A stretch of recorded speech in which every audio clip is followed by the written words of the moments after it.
I'm damn sure most of the people who submit the passport application, they hire different people because they feel they will make a mistake, right? When somebody pays another person to fill in an online form for them because they are frightened of clicking the wrong thing, that tells us something. Is the complexity really in the service, or have we handed too much of the system's complexity to the user?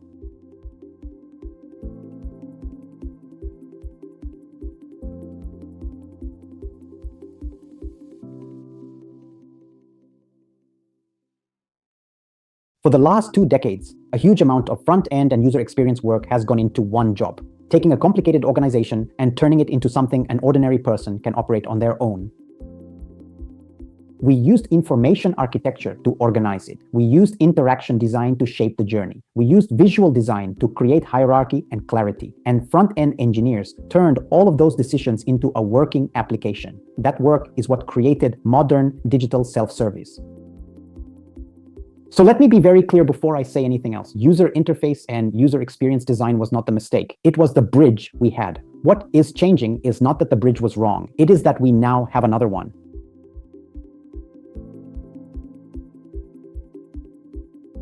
I worked in the MyGov Australia project, and a government platform is the clearest example I know of what we are talking about.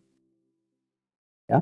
So they also have a UI UX based a complete application ecosystem that serve to all people in Australia. When I say all people, that means everyone. Everyone need to interact with that application.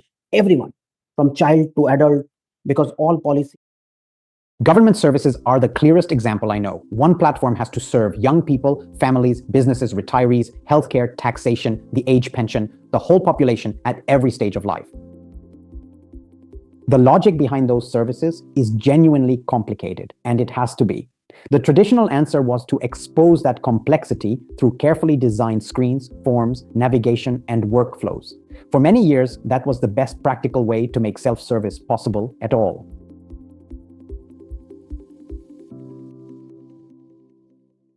But here's the part Amit put better than I could. Every business already has its own language. A bank has beneficiaries, accounts, and settlements. A hospital has departments and referrals. Freight has master airway bills, house bills, and declarations. Tax has its own forms, sections, and classifications. You need to raise a purchase order. The supplier need to take invoice. Now, purchase order, invoices, credit notes, taxes, GST. These are all the terms supply chain understands. But not necessarily a user will understand all these terms, right? Now this is where the problem is. And then the software adds a second language on top of the first one. Menus, tabs, field names, button states, and the order you are expected to do things in. So before the user can do their actual job, they have to learn 2 vocabularies, not 1. I should not say ugly, but yeah. Another language. Right. That is another language. Right. Correct. Whether it's a button click, mouse click, entering, but choosing menu, going there, but that's a language in itself. Right. Every application has its own small language. Correct. Think about someone in their 80s who needs to make a request about their pension. Today, the hard part is usually not the request. It is creating an account, logging in, finding the right service, understanding words nobody explained, moving through the workflow, and never being quite sure whether they have entered the right thing. It's 70, 80 age guy, he don't need to actually maintain.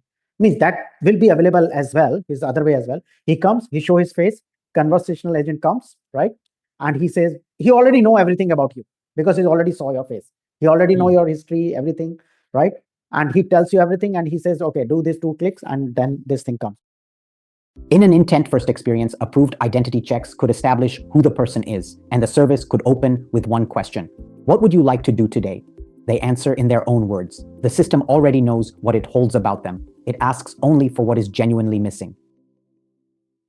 Conversation also does not have to mean typing. For a lot of tasks, voice will be the more natural way in. And for an older person or someone who never became comfortable with computers, it may be the only comfortable way in. What matters is not text or speech. What matters is that the person states what they want, and the system works out the path. Consider a bank application, a supply chain application, a hospitality application, or you name it.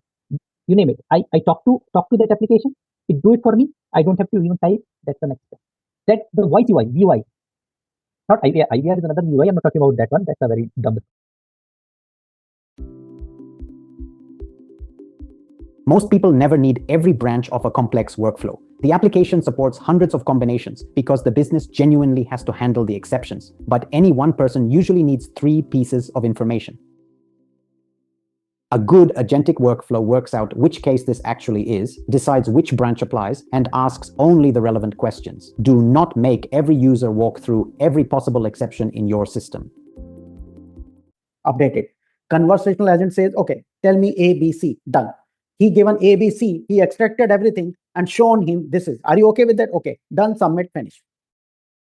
I want to give you a real example that is not even an AI example. After the floods, the government opened a relief payment. I did not want to go near the form. I assumed photographs, evidence, a login, a long story about what I had lost. It asked 5 questions. It already knew my address from where I was. 3 answers were no. 2 were a simple range. I pressed submit and the money was in my account within the hour. That is the same principle. Use what the system already knows, ask only what is required, remove the friction that was never necessary.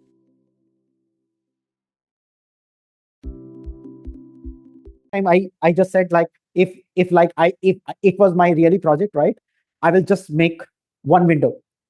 I won't give you any access to use this application. You don't need to even remember URL. I will give you just a window, a chat window. You type it, I need this data. Something will happen on backend, and you will get your data in an official way, something like that. And this is the shift I keep coming back to. Not one interface-heavy application that every occasional user has to learn from end to end. Instead, a conversational layer that can become the main way in for many workflow, while the structured screens stay available wherever they genuinely help.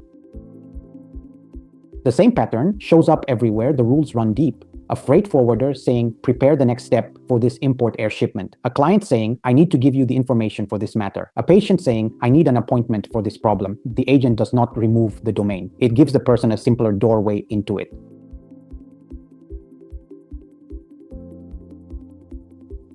Now, there is a dangerous misunderstanding here, and I want to close on it. A conversational interface does not make regulation, security, workflow, or business rules disappear. It moves the complexity away from the user. Underneath, the system has to become more disciplined, not less. Rules, workflow state, identity, permissions, knowledge, business data, integrations, audit. All of it still has to be there, and it has to be right. That is the difference between an impressive demo and a professional agentic application. Yeah. Convenience, experience, and solution. Only these 3 things sell. Right. If your experience is good, it will sell. Experience is bad, it's doomed. Right. You are providing a solution, fine. You're not providing a solution, it cannot. Right. So convenience, solution, and experience. So the question I would leave you with is this. The future may not be about teaching users how to use our software. It may be about software learning how to understand its users. In the next video, we look at why the interface became so heavy in the first place, and why conversational self-service can lighten that layer without destroying the application underneath.